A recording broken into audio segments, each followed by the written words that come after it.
So a very good evening to every one of us. We thank God for a successful election. And congratulations to every one of us for maintaining peace. And to the president-elect, we thank God for indeed a successful election. Whilst 3 days, it's been 3 days after elections, there's been chaos here and there, bits of them. There's also been the loss of elections. And whilst many had extreme expectations, it didn't happen as it had been expected. Unfortunately, there's been two deaths, and then which occurred at the Toulon constituency and the Gomwa East constituency, respectively.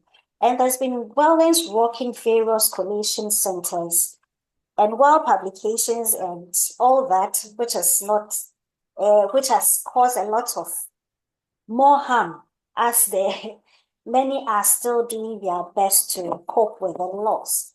Now, as humans, we keep encountering losses and grieving, and these coming after election loss, we believe that there is the need to guide people through the challenges and um, everyone, individual, as uniquely as we all are, we all have our fears, how we manage losses and how we manage disappointment and loss. Some go through either the denial, some deny immediately, some also go through the anger stage, which is by um, Elizabeth Kubler-Ross, who developed these stages. And we have the jubilation is still ongoing, as you can hear from my background, whilst I'm indoor, but then we need to help people who are going through the loss. Just this afternoon in the news, it happens that fire has been set at the EC office at the Eastern region, somewhere in the Eastern region. It means that as much as there is happiness, there is also the loss where people are unable to deal with. Many are still waiting for election results to be mentioned or stated, and we are all still trying to manage and cope in our own special way. This evening, I have with me, we are gracious and enough to have with me Dame Dr. Mrs. Mary Anane-Mensah, who stands as a beacon of empowerment, lending her expertise in counseling psychology as a life coach and human resource administrator. She uplifts individuals through organizations and then worldwide. Currently, she is a senior lecturer of the Marriage and Family Life course at Ohiniba Dunyo University College of Counseling and Psychology. We are grateful to have you join us, Dame Dr. Mrs. Mary Anane-Mensah. Please, you may proceed with the presentation on post-election loss, coping with post-election stress, coping with the loss. Thank you. Thank you very much, Amma. You're welcome. I hope you can hear me clearly. Yes, please, we do. We can hear you, please. Okay. So, like you gave the background of our recent election and the different types of reactions. Either people are jubilating because their candidates won, or they are lamenting, they are sad, they are disappointed, they are frustrated, and a whole lot of emotions. Now, it is normal and it is natural that in every competition, you have people who win or people who lose. And the reaction depends on whether one is on the winning side or on the losing side. When it comes to politics, it's a very passionate undertaking. It can be compared to football. And just like when there is a football match,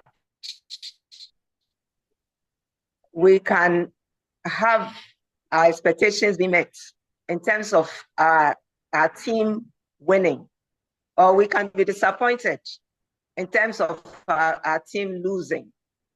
Fortunately, in football, sometimes there's a draw. where it's more like a compromise solution to the supporters, whether they're on the win or on one side or the other. But when it comes to politics and elections, there are only two possible outcomes. You either win or you either lose. You either win or lose. And so when it comes to that one, it can be difficult, especially when one has to accept a loss. The problem is not only with those on the losing side. Sometimes even those on the winning side don't really know how to manage their emotions. And so in their jubilation, they may go out very wild, not be able to control their emotions. And that in itself could be a problem. Because, for instance, if somebody's candidate wins and they go drinking and partying, and sometimes they go overboard with the drinking, their behavior can be affected. They can become very unruly. They can get on motorbikes or into their vehicles and drive around in a reckless manner, which can pose a problem to other people. Sometimes it can even endanger themselves or others, not because they were grieving, but because they overjubilate, they could not control their jubilation. And so the jubilation from the winning side could be a problem. Then the loss, the sense of loss, the sense of disappointment, the sense of hopelessness that can characterize the losing side can bring a lot of stress, because it's not everybody who knows how to process the grief from a loss in a healthy manner. But we must bear in mind that competitions, especially when they have to do with the elections, have only two outcomes. And so since competitions are part of life, elections are part of our national undertakings, because in a democratic dispensation like ours and in many other parts of the world, there's a period where elections are held to elect the political leaders of that country or society. Because in such dispensation, there is a tenure of office. In the case, it's 4 years. So after every 4 years, we expect to go to the polls and elect our leaders. And so once we know that it's a constitutional duty for us to do that, we need to condition our minds. We need to psych ourselves to face the fact that it can go either way, because nobody goes into an election with the intention of losing. Everybody goes with the intention of winning. But the thing is, things may not always work out as we plan them. They may not always go our way. So either outcome is something that can happen. Either outcome is possible, if I can be allowed to use that expression. Because you see, we can't always have it the way we want or expect it. And so with that in mind, I believe it to be very helpful if people begin to face up to the reality that elections have two possible outcomes, a win or a loss.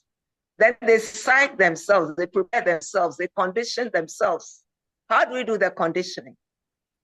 It is by facing the reality of it going either way.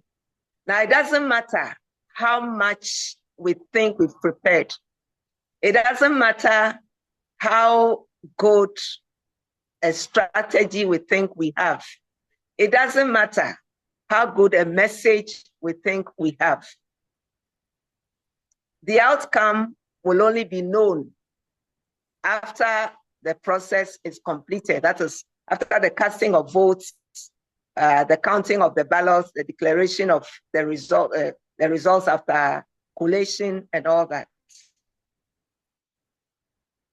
And so when we have it in mind that either outcome is possible, then we need to prepare ourselves to be able to face and accept whatever the outcome may be. And so to help us do that, I recommend that you imagine the best possible outcome for yourself and ask yourself, how would I receive the news of my candidate winning? How would I receive the news of my candidate emerging victorious? And so when we imagine that, because the good thing is, with our mind, we can go wherever we want to go. We can imagine whatever we want to imagine. We can put ourselves in whatever situation we can think of. And so when we imagine that possible outcome, the best possible outcome, which is a win, and we ask ourselves, when I hear the news, what will be my reaction? And so when you allow yourself to face up to the possible reaction, depending on who you are, depending on how you process information that affects your emotions, then it's like advanced preparation to receive the news of victory. Because even victory, sometimes when it comes unexpectedly, it can be a problem. Because as good as news may be, if it's just dropped when you expect, even that can affect you. I remember I received some news that was too good to be true. And I found myself hyperventilating. You know, I was so shocked. For a moment, I was breathless. Then I started breathing in very deeply. I had to hold myself in check. It was good news, but because it was totally unexpected, for a moment, my breathing was not too good. I needed to bring myself to the reality of the moment and realize that I was hyperventilating. And then I quickly slowed down, deliberately slowed down my breathing, picked up again, and then it normalized. All that time, I was engaged with the person who gave me the news. And so the good news of having won, especially decide to react without rehearsing. That's just and endanger us. At the same time, because it is possible to condition ourselves, then this self-conditioning that we do by advanced thinking of that possibility of a win, and asking ourselves how we are going to react, it conditions us. In other words, it makes us prepare emotionally in advance. And so even if the good news comes, because we've gone through that mental rehearsal, because we've gone through that emotional rehearsal, because we've gone through that imagination of being in that space, it's easier to handle it because we have already prepared to handle loss. If we imagine the worst possible scenario that our party, our candidates can come up with, the worst possible as a loss. So if we imagine prior to the actual elections, that in case this person doesn't, if I hear the news of a loss, how will I contain it? Because it's something you are doing in advance. You are under no pressure. You are able to take your time, be in that moment of a possible defeat, process how you will feel, how your reaction would be. And so as you go through that, that is the emotional conditioning, the mental and emotional states affects the physical. And so when we go through that prior rehearsal, when we go through the motions of putting ourselves in that space before the time, it gives us a feel. Our brain at that time is able to accept that scenario. Because the good thing about the brain is that it sees things as neutral. And so it will accept it the way that you interpret it. And so because of that, it gets into the brain, the subconscious mind stores that feeling that you were able to go through. So it becomes like a sort of emotional immunity, a mental immunity ahead of the reality. And so when it happens, you won't be as shocked or as stressed as when you haven't put yourself in that space in advance. And putting yourself in that space is what we call the conditioning. So the conditioning is emotional, it is mental. And you can do that several times before the D-Day. And then another thing that we can do, when we imagine the two possible scenarios, in case my candidate wins, what am I going to do going forward? How will it affect my life? What will change about my life? What will not change? What does it mean for my future? What does it mean for me as a person? What does that mean in terms of my plans and all that? And so in advance, you are preparing yourself for that best possible outcome.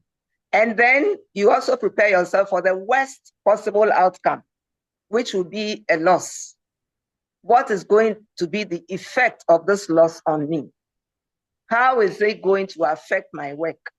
How is it going to affect my standing in the community in terms of my position, in terms of how people see me, in terms of the control that I have, and so on and so forth. So when we put ourselves in that space and allow our mind to give us the options of likely things that we will experience, what will change about us, what is likely to change about us, what is likely not to change, what is likely to be modified, and all the different scenarios. So when we play that out before the time, again, it allows us to live in that space before the reality. And because we have gone through that and faced up to what we could do, what is possible for us, that kind of conditioning takes place there too. And so whichever way it goes, the surprise is minimal because we have been in that space, we've asked ourselves questions. And in either case, we need to plan. If it is the best possible outcome, how do I plan to take advantage of whatever opportunities that are offered by that? What are the likely opportunities? How can I make use of them? And then in the negative, what can I do? How do I take care of my business, of my life, of my projects, of my family, of my reputation, whatever, after that. And so it becomes an exercise that we do to prepare for any possible outcome. And in life, what you prepare for, you are in a position to deal with. If the news just comes, particularly of a loss, the frustration is there, the disappointment is there, the sense of loss is there, the sense of hopelessness is there. Sometimes we feel so dejected. It's like our world has come to our end, to an end. It is because we may not have taken the time to go through the motions of planning how our life will go after that.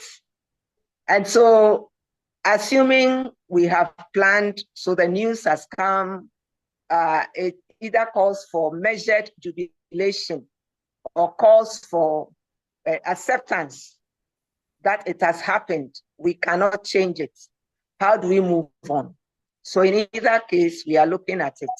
Now, in case of a loss, something that helps to diffuse the stress, the tension, the pain, is when we are able to reach out to the winning party.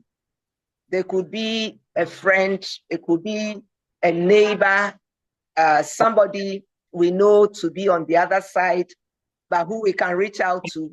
We can reach out and congratulate them, wish them well, and sometimes even share a joke with them. When we do that, because we are bringing ourselves to the point where we can share in the joy of other people, it helps to lift the burden of pain that we may be going through. And if we understand that life goes on, and we can only come to that acceptance when we have already prepared for the news in whatever way, then we need to also continue to take care of ourselves. We still need to feed and nourish our bodies. We still need to feed and nourish our soul by doing the things that can bring the joy back. We still need to feed and nourish ourselves mentally by maybe feeding on the kind of news or information that puts us in a state of happiness in spite of what is going on. Sometimes we can even self-talk in the midst of the sense of loss or dejection or disappointment that we feel. We can self-talk, tell ourselves it's not the end of the world. This is not the only time that there has been an election. We have the opportunity every 4 years. And even the following year, it can go my way or not go my way. How am I going to do it? You see, in all these, we normally say that you need to do the things that you can control. What you cannot control, it's like you are powerless. If you go after what you cannot control, then you'll be building frustration for yourself. So what you can control is your feeling, your emotions, your health and well-being prior to the election, during the election, and after the election. Because in all cases, you need to be healthy. And normally when you are healthy, your shock absorbers are able to function better. You are more resilient if you take good care of yourself. If you sleep well, if you relax well, if you exercise well, if you have a positive mindset, and so on and so forth. And so the point is this: we cannot do away with competitions in life, especially when it comes to the democratic process or the democratic dispensation that many countries, including Ghana, find themselves in. Elections, periodic elections, are part of the scheme of things. And so it is up to us. The system will not change for us. but we can change for the system. And so, like I said, politics, like football, is a very passionate undertaking, but we can condition ourselves such that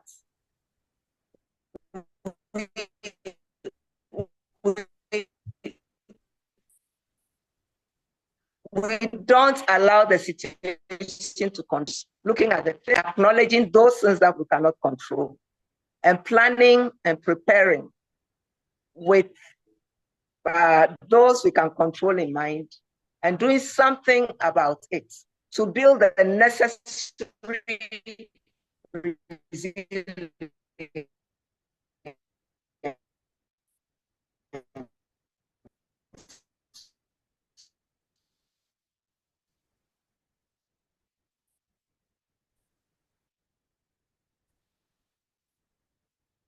Okay, Mom. So please, Now, this is a continuum. So when we have like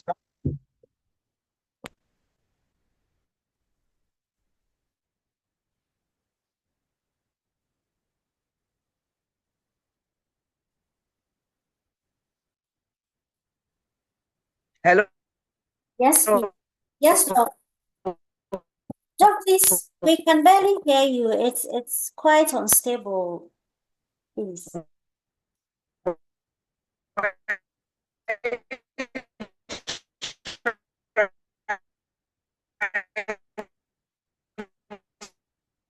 Doc, please, we can barely hear you. It's quite unstable. Um, Attention. Can you hear me? I need to change my. yes, please, we can hear you now. We can hear you now, please. So we have Okay. 8 minutes to go. We'll return back once the session drops, please. We should rejoin and then continue. Okay. So at what point did you lose me? Where you mentioned the system will not change for us unless we take control or take Yes. charge of things we are in control of, please. Okay, thank you. So like I was saying, the system will not change for us. The bodies responsible for organizing elections, organizing competitions, and everything will continue. And what I'm saying applies to anything that we need to compete for in life. It could be for when you are going for a job interview. It could be for maybe a position in a smaller place, even in our workplace. We may apply for a higher position or another position that we may not get. It's the same thing. If we condition our minds by always going through this exercise of acknowledging that because life is about change, because the only constant thing that is in life is about change, then we always have to be asking ourselves the questions. In case this changes, what am I going to do? In case I wake up tomorrow and I don't have a job, how prepared am I? In case this company folds up, what can I do? How prepared am I? And so all the time, if we have the issue of the likelihood of change in mind, we can always scan the environment. We can always do a self-introspection. We can always reflect to find the things that are within our control that we can use to take care of whatever vacuum will be brought about by that change or that loss, whatever we need to call it. And so when we go through life without that sense of entitlement, that when I go through a competition, I must win. When I go through an interview, I must be selected. When I apply for any position within my office, I have to get it, and so on and so forth. It is when we have that sense of entitlement, that's when the disappointment, the frustration, the sense of hopelessness comes. But when we realize that it is not only about us, it's about other people also. We may not always have our expectations met, but when we live in that reality, that it is not that anything we want will come to us. So if it doesn't come, what do we do? And so that constant state of examining ourselves, examining the circumstances, looking at what is within our control and what is not within our control, and also having that understanding that whoever wins deserves to win. You see, when we think we are the only ones who deserve to, then it becomes a problem accepting that loss. But when we understand that everybody who competes has the right to win and can win, then that also helps us to prepare to accept it if it doesn't go our way, so that we can reach out to whoever has won, congratulate them, tell them how much they've worked, they deserve it, and let them know that in case they need us to discuss anything, they shouldn't hesitate. We are there to help. You know, when you do that, it puts you in control of the situation rather than being bitter, rather than sulking, rather than becoming antagonistic. Why should it be this person and not me? And so when we go through this periodic exercise of examining our emotions, being in the moment, practicing mindfulness, what will happen, or what will I do in case this happens? What will I do in case I'm on the winning side? What will I do in case I'm on the losing side? How will I receive it? What emotions will I feel? What happens to me going forward? All these things help us to condition ourselves. And once we do the self-conditioning, it becomes a conditioning of the mind, a conditioning of the emotions, physical condition. And so because of the preparation, the rehearsal that we've gone through, it becomes easier because it's not worth it. You'll be surprised that some of those who were in the heart of the competition slept soundly even after they lost. And so why would you, the one supporting them from behind, be the one to be so affected that you lose sleep over it, you lose appetite over it, you may even lose friends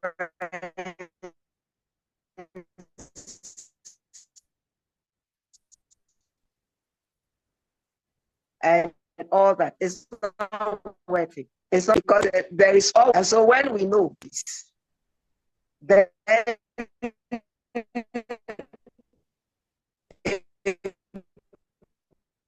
Hey, Doc, please, you are off again.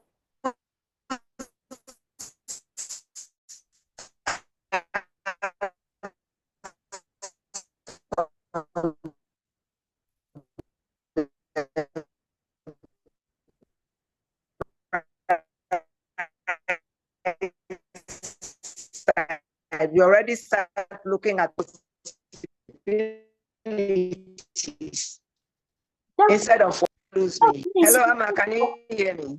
no, please, you went off at, Amma, can you hear me now? okay, yes, please, I can hear you now. I can hear you now. Okay, at what point did I go off?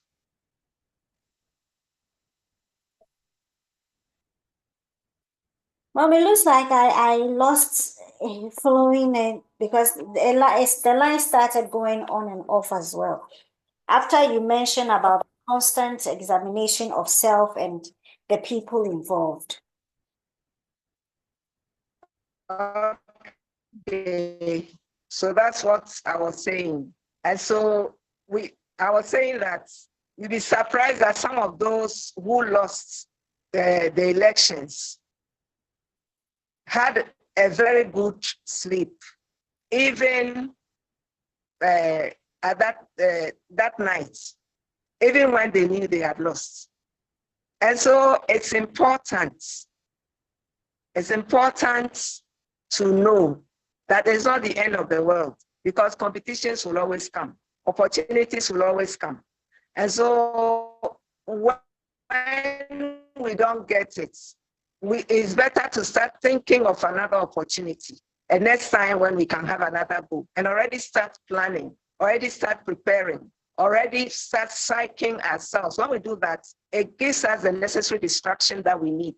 So instead of staying in the place of grief, in the place of loss, in the place of dejection and frustration, when we step away from that and start looking at the future with hope, it lifts off the stress, because it makes us realize that, hey, there'll be another opportunity. Let me prepare for it. And so in sum, that's what I want to say, that we cannot control the fact that there will be election, there'll be competition, but we can control how we react to the outcome, whether it's positive or negative. And we can always put ourselves in a situation to do better and hope that things will be better for us. And if we want to keep on trying, there's nothing wrong. Sometimes, even when you don't win, it makes you a better person because of what you go through. And so there's always a gain somewhere if we care to stop and examine and look at where the sweet points are, instead of always looking at the pain points. And so it's important to realize that sometimes what we think is a loss is not a total loss. There may be gains in there. It may win us a new friend. It may win us a new experience. It may get us a new insight, a new understanding. There's always something that we gained, even through our loss. And so it's good that instead of sitting and wondering